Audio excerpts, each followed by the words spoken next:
Hey everybody, it's Mike from the Mike Widener Show, powered by SoundWeb Studios. Visit online at soundwebstudios.com for all your needs. Looking at a professional website without breaking your budget, SoundWeb Studios is the answer. SoundWeb Studios offers fast, affordable custom web designs that blow the competition away. Call today, 1-800-303-3960. That's 1-800-303-3960, or email to support@soundwebstudios.com. Mention the Mike Widener Show, get 20% off your first project. SoundWeb Studios, take your image to the next level. Also, time to give official shout out to our official sponsor of the Mike Widener Show, international warring author Mia Mosentia. If you love fast-paced mysteries, you'll love Missing by Mia Mosentia, available on Amazon in paperback and ebook. Missing is fast-paced and intriguing with an unforgettable twist. Takes place in 4 countries, 2 strangers, 1 target, where truth is illusion and those you love will be the first to go missing. It's available on Amazon in paperback and ebook. Missing by Mia Mosenzi has garnered great reviews, and Eve Levin enjoys by Howard celebrities, including Joanna Cassidy, Forbes Riley, and many others. So grab your copy today for Goes Missing by Mia Mosenzi, available on Amazon. Also, check out the Mike Widener Show at themikewidenershow.com and over 40 podcast platforms heard in over 100 countries, including Facebook, SoundCloud, Spreaker, Spotify, and iHeartRadio. Also, Anchor FM, iTunes, Google Play, Amazon, Audible, Apple Music, and more. Also on HamiltonRadio.net, Diamonds FM, Oldies Radio, and a few networks coming soon. Take the Mike Widener Show with you on any mobile device. Subscribe to the Mike Widener Show on the YouTube channel. Follow the Mike Widener Show on Instagram, Twitter, and TikTok today. And for great gift ideas, go to Amazon.com and check out the Mike Widener Show podcast. T-shirts, pop sockets, throw pillows, tote bags, hoodies, baseball gear. Makes great gifts 24/7. Go to Amazon.com and check out the Mike Widener Show podcast. And for more great gift ideas, go to Amazon.com/Mia Mosensia for great books like Missing, Once, and Wrinkles. Also t-shirts, pop sockets, hoodies, phone cases, and more. Amazon.com/Mia Mosensia. Check it out today. Help support the Mike Widener Show on Anchor FM, PayPal, and the MikeWidenerShow.com. Make sure you give generously today. We're here with a terrific gentleman who spent his entire life in Miami and a career in the drywall trade before becoming an author. He was fascinated with a gentleman named Little Ray Thompson, a local legend, obsessed with the story after meeting and befriending him. And his new book is a literary mix between Blow and The Wolf of Wall Street, which is covering everything and anything from the lawlessness to lifestyle of the world as well, traces, and of course you also got Little Ray Thompson's life from his first job to becoming the top players in the 70s and 80s in Miami's drug scene. And we have a gentleman who's going to talk about the book, A King of Miami, which basically called the Scarface of the 21st century, and just talk about the book of Little Ray. Live, ladies and gentlemen, from the Plus Studios in beautiful downtown Miami. If he's not working drywall, he's writing about this book and talking about the King of Miami. Ladies and gentlemen, the King of Miami himself. Ladies and gentlemen, author Eric Sande. Eric, good morning, good afternoon, good evening. Thanks for joining us today. Thank you. How you doing? Thank you very much for inviting me. Well, it's great to have you on board, Eric. So you spent your entire life in Miami and career in the drywall trade before becoming an author. You've been fascinated with Little Ray Thompson as a local legend, and of course, you've been obsessed with the story of meeting in, and you became friends with him later on. Your new book is the literary mix between Blow and The Wolf of Wall Street, and covers everything and anything from the lawlessness and the lifestyle of the scene, traces, and also of Little Ray Thompson's life from his first job to becoming a top player in the 70s and 80s Miami drug scene. And the book is called The King of Miami, basically just tracing his life about it. And, it's captivating and, of course, compelling true crime life drama. And before getting all that, Eric, tell us how you first got started. Well, I first heard about the guy Ray when I was about 10, 11 years old. Family friend worked for him, and he was a younger gentleman. When I say younger, back then I was little, but looking back, he was like 21, 22 when he first started working for Ray. And he was best friends with my uncle, and I was pretty close to my uncles. And so I kind of saw who my uncle was friends with, and this guy had all these really expensive cars. Back then some of his cars cost almost as much as our house that we lived in, so it was pretty interesting to me. And the guy was young. Wasn't like he was older and an attorney or had some type of a corporate job. He was young, long blonde hair, so I knew there was something more to the story. And my uncle would kind of tell me what was really going on. He was a boat captain for a guy that they pretty much he was in control of a smuggling empire. He was one of the largest marijuana smugglers from the 70s and early 80s. And so that's what kind of first got me interested, when I was very young. Hmm. And what was it one precise moment that simply influenced you into writing about the book about Little Ray? I guess over the years, me and my uncle would talk to different people about Little Ray, and they just every time we would tell somebody the story, they would they would just say, "Wow, that needs to be a movie. Should be a movie." And I, of course, I always thought the same thing. And the more I thought about it, I was making some good money in 2010. And I said, I'm going to spend a little bit of my time and do a lot of research. And that's when I first became friends with Ray. And at the same time, I was going to the courthouse, doing some research, and was able to, meet him and go in there and spend time with him. Spend a few years visiting him and becoming pretty good friends with the guy. At one time, I considered us to be really good friends. And but people say, he murdered people, so he's a bad guy, and it's just something that I've had to figure out in my life. Of do I want to be friends with a guy that murdered people? And I don't know. I just think that he he did it as a way of survival. It's like murder these people, or they're going to go to the police and tell them what I do. And back then, they would charge him with enough crimes that he would literally be on death row himself, just for the organization that he ran. So it was a tough thing to wrestle with, But I have a lot of pictures of him where he's with his kids, and every one of them he's either hugging them or doing something very intimate with his kids. So I was very sure that he was a man that loved his kids, and he didn't get into the drug smuggling, business to murder people. But when you get to a certain size and people want to, kind of take advantage of you and tell you, hey, I want this or that, or I'm going to go to the police. Eventually, you gotta set the, set the standards and take care of it. It's unfortunate, but I don't know if it's right for anybody to kill somebody. To be honest with you, but probably not. Probably not the right thing to do because he suffered some major karma for it. And but that's kind of what I took from the story was how a guy stole 600 grand from him, which is a 20-year friend, a very close friend. Did a lot of partying with him. They were even roommates back when Ray was poor, trying to make ends meet. And the guy steals 600 grand from him. Then he goes to the police and tells the police that he stole 600 grand from Ray, and now Ray has a contract on his life. And he tells the DEA and everybody else that he basically, uh, is a drug smuggler. So all the different agencies know what's going on with Ray. So they started investigating everything about him. And then they finally catch him one night at a bar.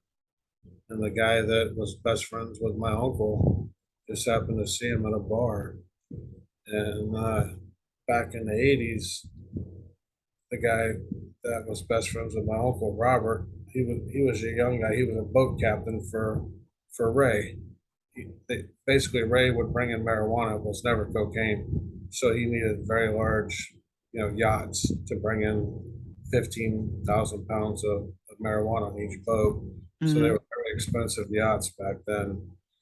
And so basically, Robert, the guy that I was kind of like idolized, he was a boat captain, and he would have to wear the khakis, the hat, and dress shirt, all this stuff. And Ray would hire old people to sit on the back of the yachts and basically just sip champagne.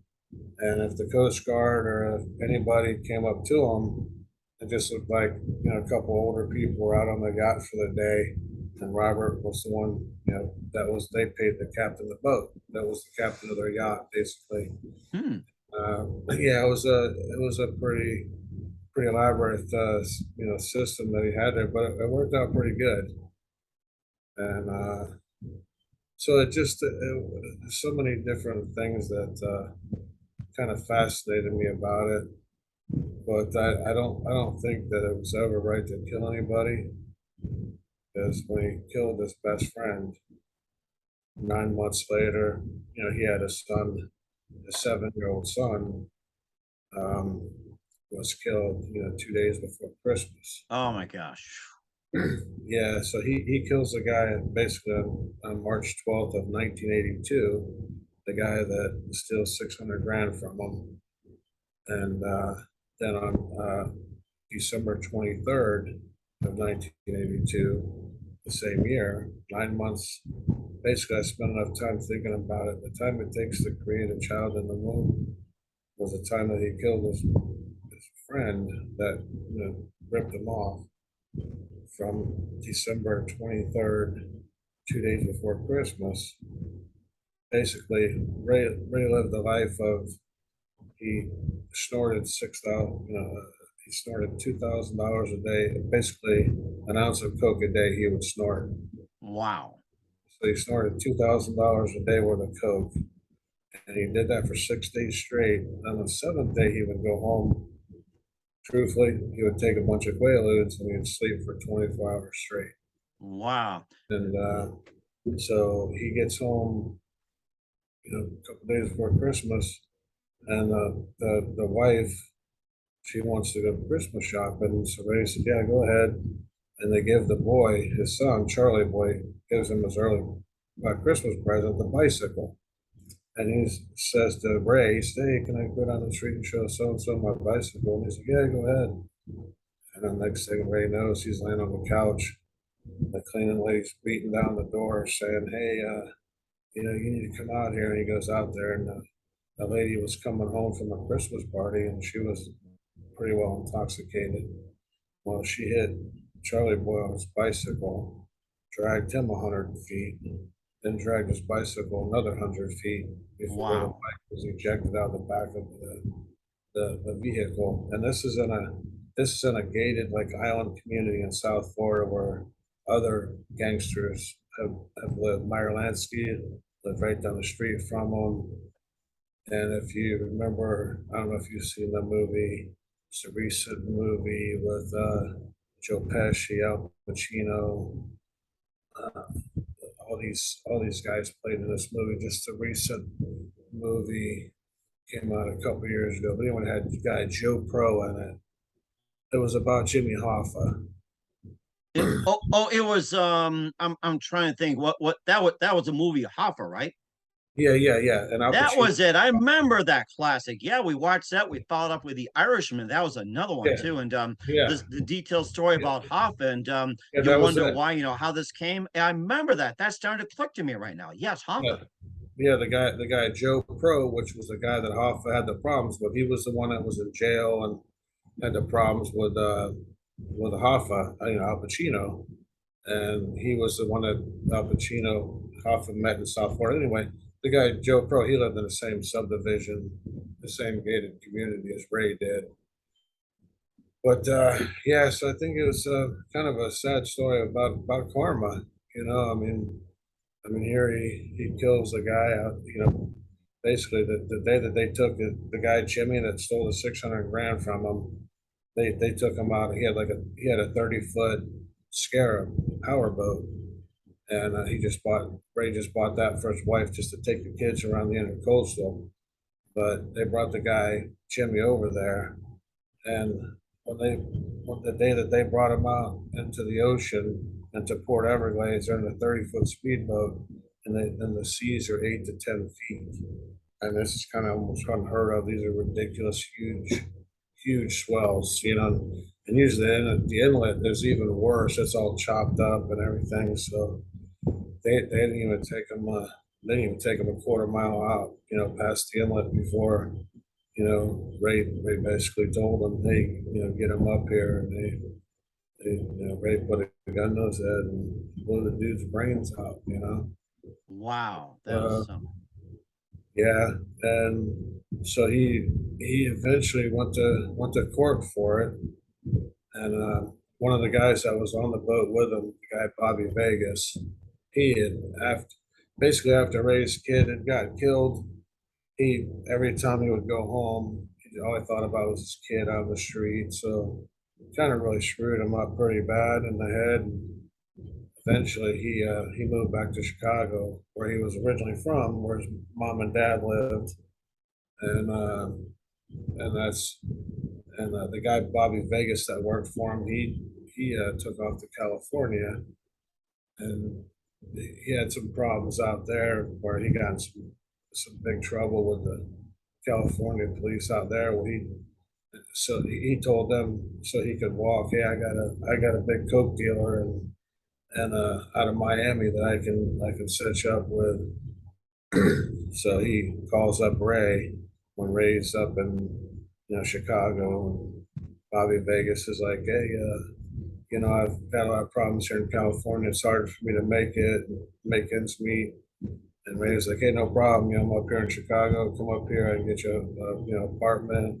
So Ray got him a car, apartment, furnished it, gave him a job. The whole time he's working for the feds, and he keeps asking Ray, hey, can you get me some coke? And Ray's like, no, you know, all my coke's mine. You have to get your own coke. I got to get my shit from Miami.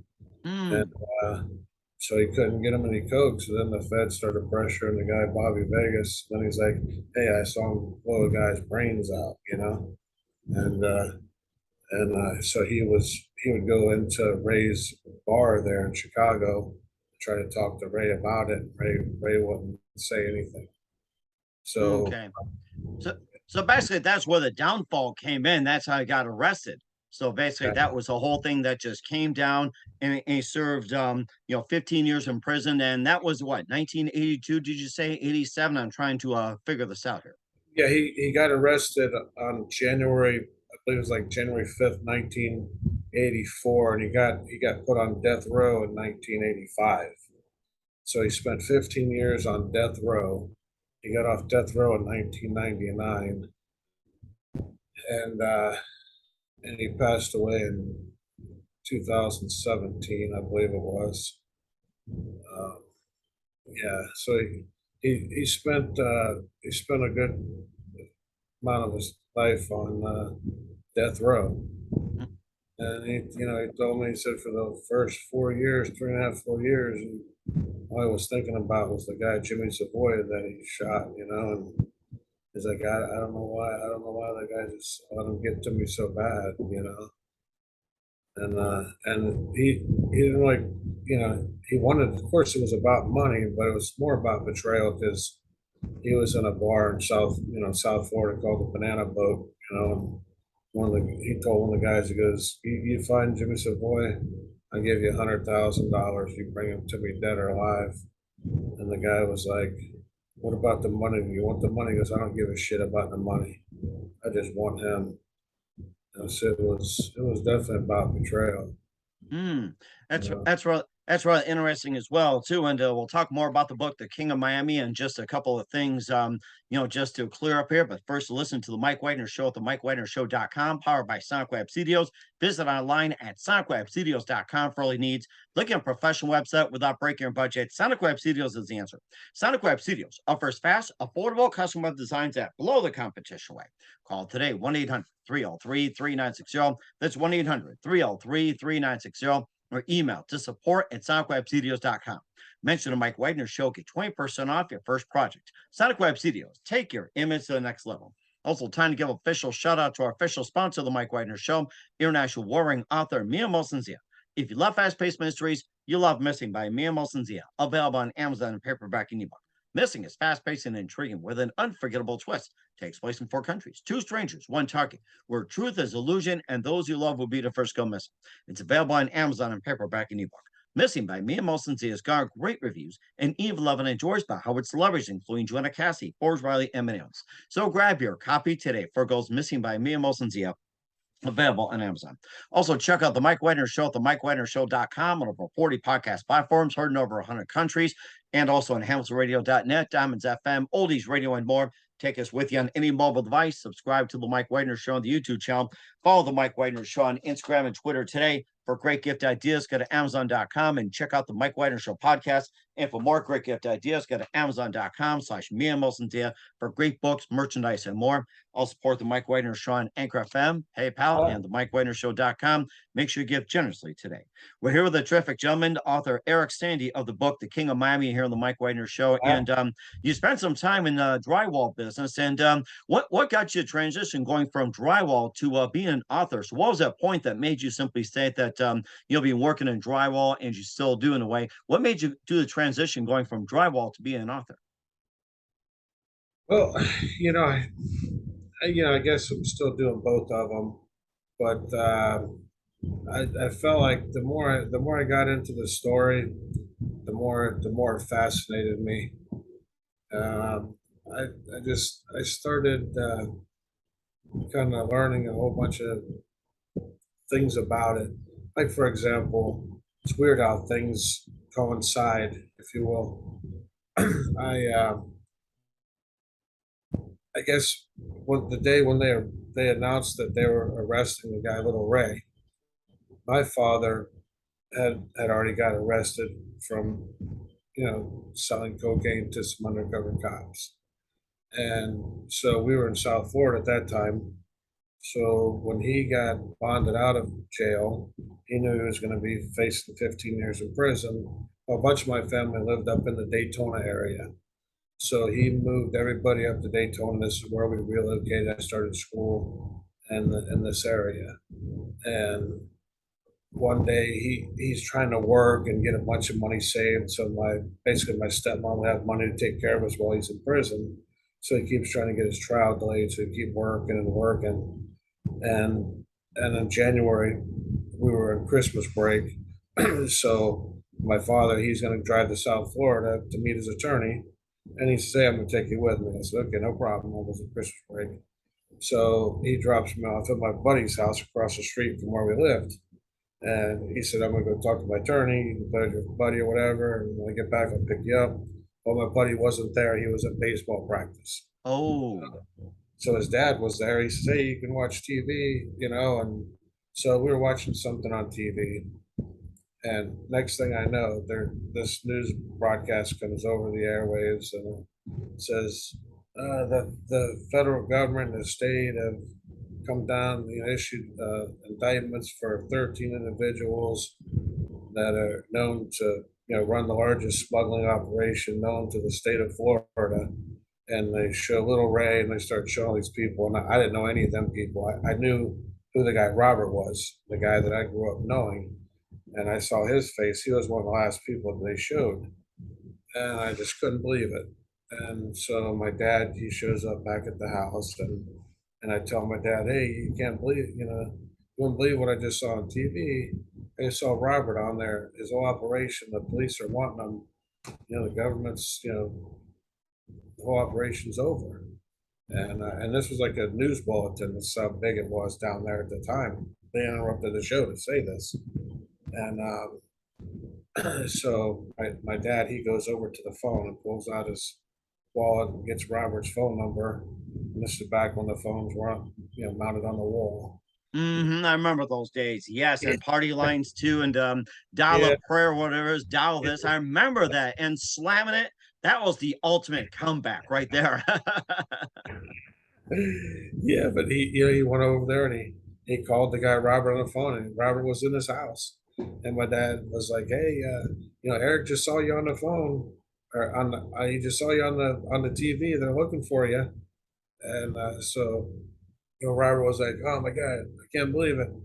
So he just said thanks and hung up, and that was the last I saw the guy Robert. And I finally hooked up with him.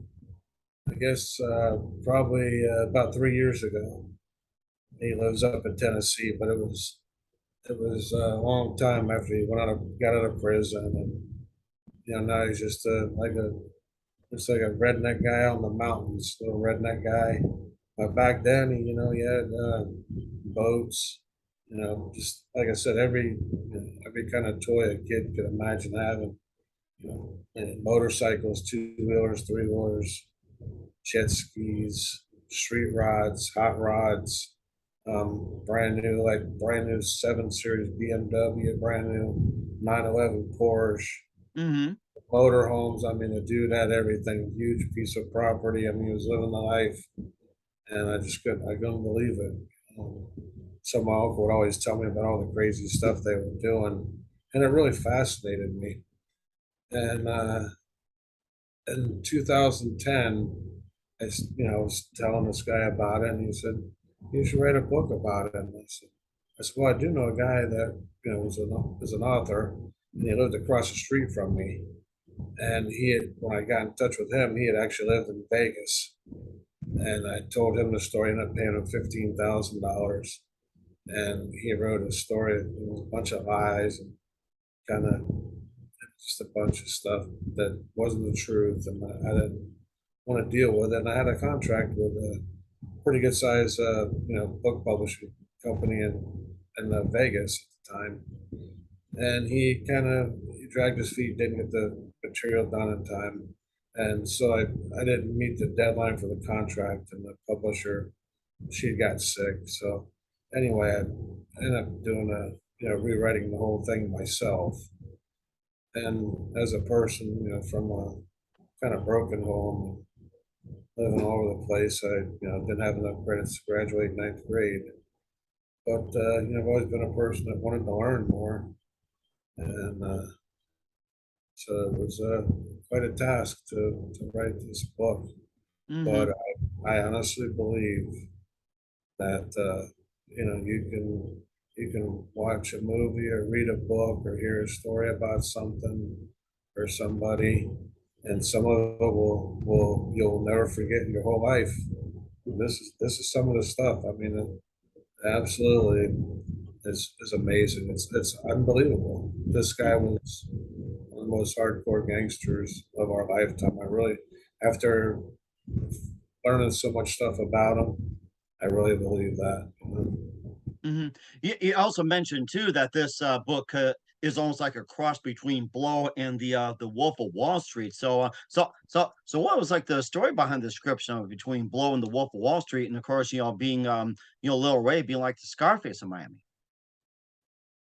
Yeah, he was, and so this kind of gives it more of an intimate, um, like I think the or excuse me, Blow, that guy, he had a little kid, his little daughter, and I think he totally he betrayed his daughter, told he was going to straighten up, and just just total letdown to his daughter, and this guy was somebody that lived for his kids, and the day that he was buried, the guy Robert that I knew, well, he had Robert would come over our house with these fancy cars and always partying, and sometimes my uncle would stay with us, sometimes my uncle would stay with them, sometimes he dropped my uncle off all drunk, so I know they've been out all night partying, and they just lived Hmm. crazy lives, and but the guy Robert, he had a really good looking girlfriend, so she came over the house, me and my brothers, we were just like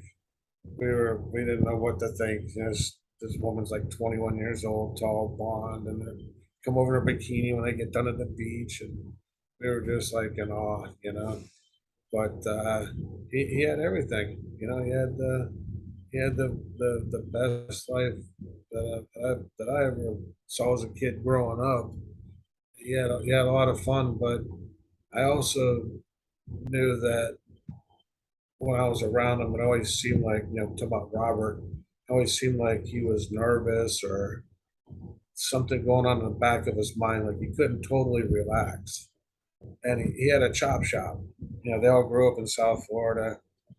So some of his friends would like work at the Chevy dealerships, and they'd have these big sales where people come there and test drive cars. Well, his buddy, you know, would work there and give him the keys to like a brand new Corvette, and they'd go in there in the evening and go pick it up, and they just strip it, and basically they would, you know, put numbers off of a wrecked Corvette onto that one. And so I just remember, you know, being 12, 13 years old, driving in the back of a big old Chevy truck dually, you know, and I know the thing's stolen. It's got swapped out numbers on it. And just, I don't know, it's Mhm, kind of fun to me. I don't know. It sounds pretty sad, but kind of was felt kind of cool, you know. mhm. And what do you think the one part that went wrong in the whole thing with the led to Lil Ray's downfall and all the other people like Uncle Robert and all that? What was that one precise moment that started that downfall, and what would have been done, to prevent it? Basically, it's like one thing went wrong. It's like what could have been done, like to how do I put this? That like say it didn't happen or something like that. Well, I think when when Ray's kid had got killed, the boy Charlie boy, when when he was killed, um, Ray just couldn't take it anymore, so he moved up to Chicago.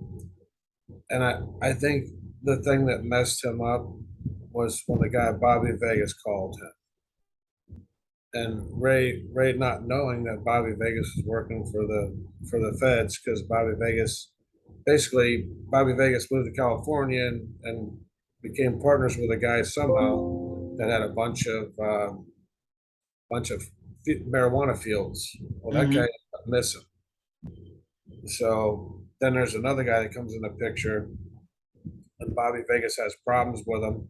Well, Bobby Vegas shoots at the guy's car, so that guy goes to the cops. So that's how Bobby Vegas got in a bunch of problems, and they started, you know, basically threatening him. He's going to be doing some jail time. So he said, "Hey, I can." That's when he started saying he could produce to them a cocaine dealer out of Miami. And when Ray told me he refused to sell him any cocaine, he said, "Hey man, I gotta get my stuff from Miami, so I'm not selling any money. You have to get your own." So I think the Fed started putting pressure on him. The guy Bobby Vegas said, "Hey, you're saying this guy's a coke dealer, you ain't produced nothing." That's when he told him, "Hey, I watched him, blow the guy's brains out." So basically, when he told them that, he he went to the guy Bobby Vegas. He went and saw Ray at Ray's bar, and he said, "Look, the Fed's been coming by my house. I'm really nervous. They uh they stopped me and they're asking me about Jimmy Savoy." And Ray said, "Look, you don't have nothing to worry about, because if they had any proof, they had already done something. They're just fishing in the dark." Well, Hmm. he was wearing a wire at that time, and he was still trying to get Ray to talk about it. And Hmm. Ray just would never elaborate nothing on the murder or nothing. And so the guy Bobby Vegas, he leaves, and probably about 5 minutes later, next thing Ray knows, he hears a bunch of tires squealing out there, like they slam on the brakes. He looks out the window. He sees a bunch of feds, cars into the driveway, and he takes off out the back of the building, and they had already had the place surrounded. And so I think that it's just a messed up deal, man. He trusted that guy Bobby Vegas, and had he not ever given Bobby Vegas the time of day, he wouldn't have had any problems. Hmm. And what do you want the readers to get from the book? I think it's a lesson of karma. You know, I I mean, as messed up it is to. I mean, I have kids, I have grandkids, and I think if somebody messes with them, think we can kill them or whatever. But I just not sure. I'm not sure if anybody's qualified to make that decision, even a judge. You know, Hmm. and Ray had a very Roy Black, which is still a prominent attorney in Miami to this day. He basically, they didn't have any evidence whatsoever. They had one guy saying, "Hey, I saw Ray kill this guy," and the guy Bobby Vegas admitted to them that he had killed another guy as well for Ray. And I think it's a sad dose of karma, because when I would go meet Ray and I would talk to him over the years, it seemed like every time I brought up his son, I mean, his eyes would just start watering. Mm. And it made me think, because I've asked him before, I said, "You ever cry in here? You ever break down or anything?" And he's like, "No," because "You just can't do that in here. This ain't the place for that." You know? Right. Hmm. Um, but when I would ask him about his kid, Charlie boy, and here's a guy that's like in his 80s, and I can just see and he's an old dude, I see his eyes start watering and shit, man, I feel bad about asking him about it, and I'm like, damn, man, why ask him about it? But it's like some things I just wanted to know, but I felt so bad asking him. But I think that the accident when his son was killed, I think the car hit him, and he probably didn't feel anything after that, and Ray going out there actually picking the kid up, holding him in his arms till the ambulance gets there, then riding an ambulance to the hospital, knowing his son's dead. I just don't know how you get any worse, Hmm. you know. Right. Yeah. And of course, that's something to be said as well, too. And where can we find your book at the King of Miami, Eric? That's at Eric Curtis Sandy author.com. Okay. All right. We'll certainly check that out. What's coming up for Eric Sande in 2022? We'll find out just 1 minute. You listen to the Mike Widener Show at the MikeWidenerShow.com, powered by Sonic Web Studios. Visit online at SonicWebStudios.com for all your needs. Also brought to you by official sponsor of the Mike Widener Show, international warring author Mia Molson's The Missing, available on Amazon and paperback and ebook. We'll be back with author Eric Sande of the book The King of Miami after this time. We're back with author Eric Sande of The King of Miami here on the Mike Widener Show. And what can we expect from you in 2022 and beyond, Eric? As far as a book, And like in future projects, will it be a sequel oh, or like an offshoot, anything similar like that? I don't think it'll be anything similar to this. Be something more peaceful. But I think this book, I mean, what I'm hoping for is, my goal. What I've always hoped for is, I'd love to see somebody be able to play the role of Ray Thompson. I honestly believe it's an Oscar role. I mean, anybody that can replicate that day where this guy's been up for 6 days snorting coke, and he's not just some crackhead or whatever. This guy's a businessman, and he's going to go kill this guy that he feels the ultimate amount of betrayal, and out on a boat where it's 10-foot seas, and they put him on a boat. I think that would be amazing to see that. And Hmm. another interview I just had, they asked me who do I think could play that role. What I would have thought it would have been awesome for James Caan to play the older Ray, and his son Scott to play the younger Ray. And Hmm. but Interesting. yeah, James had just passed away. But I tell you, somebody that that could pull it off would be Mark Wahlberg. That guy, he could. I've seen him in the movie Fear, like one of his first movies, and man, he was a scary dude in that movie. He pulled it off. He did an awesome fucking job, man. But I think it takes somebody really awesome actor to pull off that scene, and he shot the guy with a 38 with hollow points in it. I know it sounds disgusting, but for some reason, I just would like to be able to see that scene to where they're bringing the guy up on the side of a scarab, and they put his feet over the side of it, and you got these 10-foot seas, and he shoots the guy, and then they push his body into the water, and this is clear water. I mean, this is like very. Of course, that day was rough, so it wouldn't be as clear, but to be able to just see like a 360, like a drone footage of that scene, or maybe from the front where he shoots the guy and they push him over and seeing his body being pulled down to the bottom through the clear water. I mean, I know it sounds disgusting, but that's kind of the what makes this story so amazing to me is that the heinous way that he killed the guy is like amazing to me. It's just so sick and disgusting from somebody. It's just not a cold-blooded murder. Just go kill somebody. This guy Hmm. has his faculties together. He's got a business. He's got a family. He's got kids, and to do that scene would be pretty amazing. I think that's about as intense as I could ever imagine seeing in a Hmm. scene. You know. And we sure hope it does gets to film as well too. We'd love to check that out. And who do you consider biggest influence in your career, Eric? Um, and when you say his career, Or just say who's your biggest influence? Not just career, but just about in anything. um, no, I have a few big influences. Was a guy that was one of the biggest drywall contractors in Florida. He was one of my big influences in life. But I'd have to say that being around that kind of money as a kid, I mean, my father, like I said, he got into the drug trade, and I think it was his first deal he ever did. He got busted. Mm. I remember he had guys come over to our house. He would pick up these Bahamian guys. These, just really dark black dudes, but they wear white suits.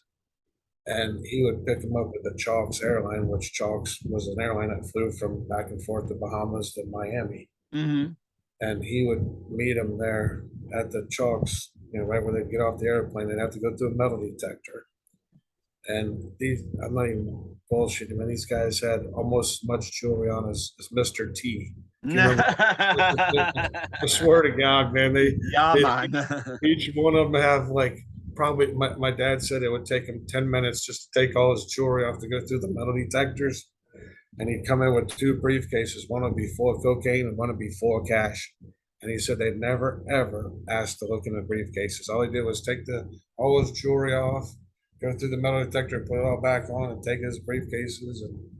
And so they would come by. They came by our house, and it was one of the Super Bowls. And my dad, he didn't do any cocaine or smoke, drink. He didn't do none of that stuff, man. Totally straight dude, you know. Nice. But he seen the money, and he picked him up one time. There was a Super Bowl. It was in 1983. It was in Tampa. I believe it was 1983 in Tampa, and so they came over the house. He picked them up. They went and got a motor home, and they paid him like $4,000. They said, "Hey, if we pay you 4 grand, will you drive us over to Tampa so we can go to the Super Bowl?" My dad's like, "Of course," and we meet these guys, and they got all this freaking jewelry on, and like a solid gold Rolex, but you can't even tell it's gold because it's just filled with diamonds. Oh my gosh. Just unbelievable amounts of. One of the guys' his nickname was Jet, and he had an emblem that was like 6 inches long, and it said Jet on his necklace. And it was just all diamonds. But they told my dad, "Hey, let your sons come with us," and he's like, "No, no, I'm not. I can't let them go." And years later, my dad was like, "Yeah, they wanted you guys to go." He goes, "But there's no way." He goes, "They were driving down the road, and they're sitting there at the table as I'm driving the motor home, they got a big old mound of cocaine there, and he's like, hell no, I Wow. can let my kids be around that shit." Oh my But gosh. but it was just amazing the stuff that we seen back then. And certainly was. And what's the best advice you can give to anybody at this point? Um, you know, I, as far as advice, as far as Just in general. um, not following you on that one. I said, what's the best advice you can give to anybody at this point? Even about the book, the story, or just Oh, anything in general. I would say that no matter what somebody does to you, I don't believe it's worth killing them over, basically, because he paid the worst karma you could imagine for it. I believe from losing his son 9 months later to a couple years after that being put on death row. I don't. So I don't think it's ever right to take somebody else's life. Is kind of the main thing I got from it. Right, yeah, and that's, something we shouldn't do as well too. Once again, we're with author Eric Sande at the King of Miami here on the Mike Wagner Show. Eric, a very big thank you for your time. You've been absolutely fantastic. Learned a lot from you. Great story. Looking forward to having you again soon. Make sure you keep us up to date. Keep in touch. Glad to have you back. Once again, what's your website? How do people contact you? Where can people purchase or check out your book, The King of Miami? So I really appreciate that, sir. It's Eric Curtis Sandy, author.com. Thank you very much for your support, sir. We'll certainly do so. Once again, Eric, a very big thank you for your time. You've been absolutely amazing. Looking forward to having you soon. Just keep us up to date. Keep in touch. Glad to have you back. We wish you all the best. You've got a great future ahead of you. Thank you, sir. Thank you very much.